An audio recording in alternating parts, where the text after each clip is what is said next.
In this video, I'm going to be talking about the Hypervolt and how you can use it to improve your back pain rehab at home and reduce muscle stiffness and ultimately get your back in shape faster.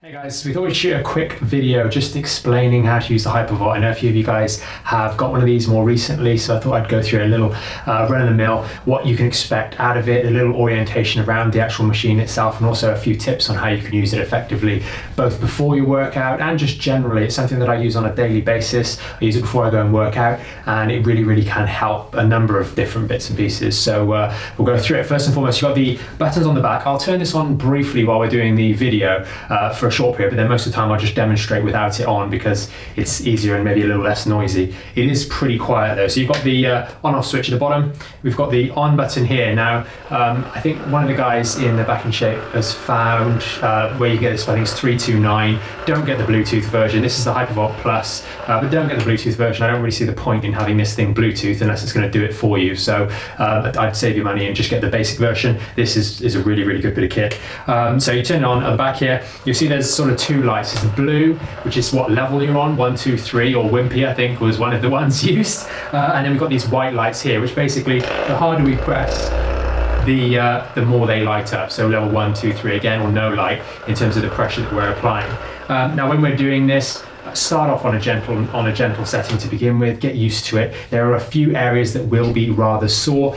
Everyone's unique, everyone's different, but personally, this area of the adductors and certain parts of your calf muscles will be very sensitive when you start doing this. It'll be very difficult to actually do it. Do whatever is tolerable and you will find with repeat applications, repeat usage, they get less and less sensitive, and that's a really positive thing. Something I noticed very acutely when I started using these personally as well. Before you know it, it's going to feel comfortable, going to feel great every time, and it'll keep those muscles in really good condition, period, let alone helping you along that Back in Shape program and considering the flexibility protocols as well, breaking down some of the scar tissue between those soft tissue layers before we're about to do our hip stretches. So when we're generally doing this, I will turn this briefly on. Essentially, you can do it all sat down, sit with good posture, don't hunch over in a silly way. We can essentially get straight on the front, legs stretched out, and we're going over the quads on the front of the thigh, coming up down the side of the thigh here, and we can get into these hips just around the top up here.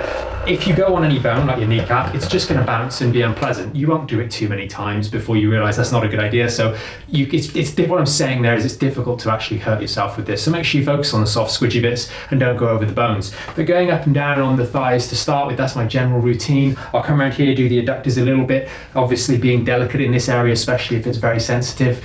And then coming around the back, and then just perch on the edge of the seat, one bum cheek on one edge, and then just go along the back of the hamstrings. Yes, you're going to have to bend a little bit, but if we can position ourselves in a good position, then we're going to find this an awful lot easier. So that's really important. We can go straight down the back of the hamstring, spend a bit of time here, lean slightly, and we can go over the glutes as well. And then I tend to go in this order. So we've done the front, we've done the back, we've done a bit of the inside, we've done the glutes, and then we get down and do the calf. So tib anterior is one along the front here. So I'll just show you on me, just along the front here. We can go up and down here. If you miss a little bit on the shins, then don't worry so much, it will bounce a bit like I mentioned earlier. Just be a little bit more careful and diligent. You'll notice I'm using the flat head. The flat head or the ball are the ones that I use the most. The bullet is good for getting in the nooks and crannies, but I think it actually works better when we're doing the shoulders, to be completely honest.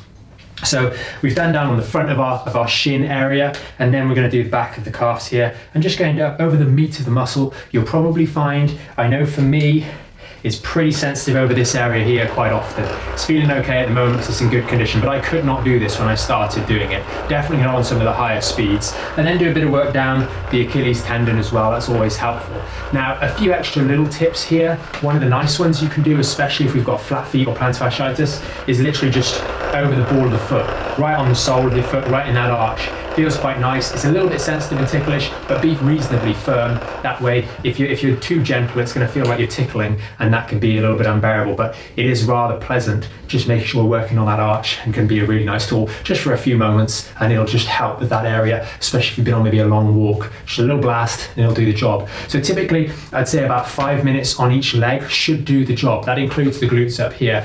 And then, from a point of view of doing work on the back, Again, super easy. You do this one sat down. You can just come up and down here, and you'll notice it bounces a little bit if I hit the wrong part, but it's not painful. Nice and easy coming up and down here. And then we get to the top part. So a lot of you guys, if you've got rounded shoulders or a little bit of stiffness in the neck, there's a few bits and pieces to do here. Be careful again. We've got a few more knobbly bits on the shoulders perhaps. We can come along the pecs here. It's a really good one. Opening the arm out and coming right up into the front of the shoulder here, just to work on that on those pec tendons in that region. I know a lot of you guys saw the pec tear that my brother had a couple of weeks ago, a week or so ago now. And then coming down the biceps. Do remember to do those biceps because they tend to get quite tight when we're in that rounded posture. So doing this is going to help open out your shoulders and your chest as well. And then we can of course come over the deltoids around the side here and then up onto the traps. This is rather pleasant, to be completely honest. A lot of people, when they're in the clinic, when we go over this area, it always feels nice. Just working into those traps nice and gently. Again, I'm not pressing really hard here. I'm literally using the weight of the machine. This is not a pummeling device, it's a vibration device. It works by vibrating the tissues, not by beating them into oblivion. So there's no point pressing in really hard on the tissue.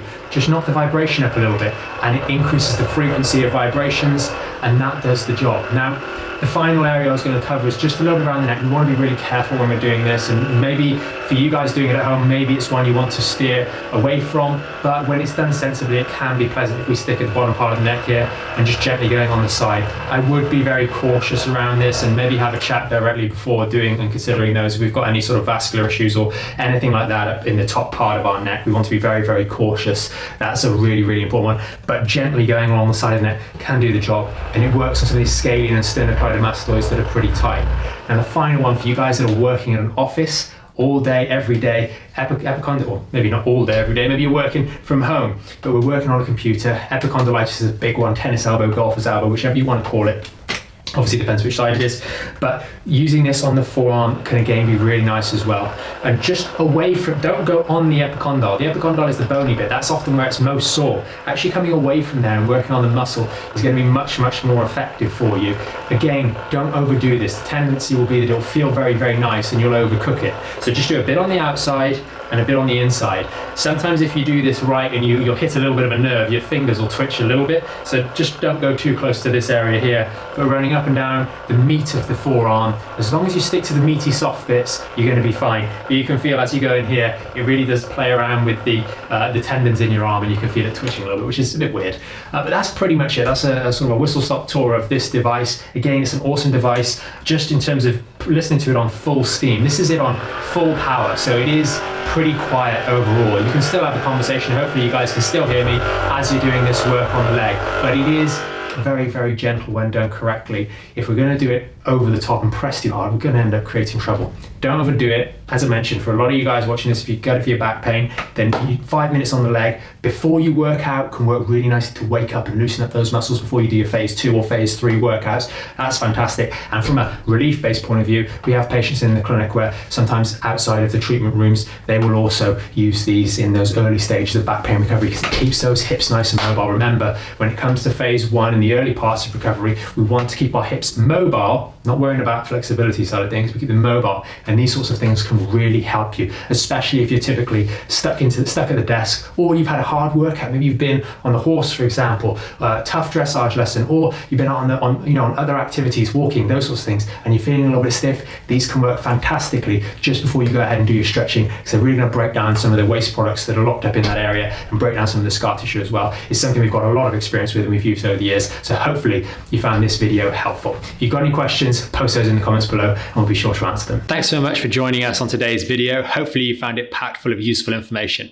If you want to learn more about the premium Back in Shape membership, there's going to be a video somewhere underneath here. And if you want to stay up to date or tune in to some of our more recent live streams and the Q&As at the end of those, then that's going to be down here. And remember, you can subscribe to the channel up here and hit the notification bell to make sure you know when we next go live, so you can join us for our next live stream and Q&A.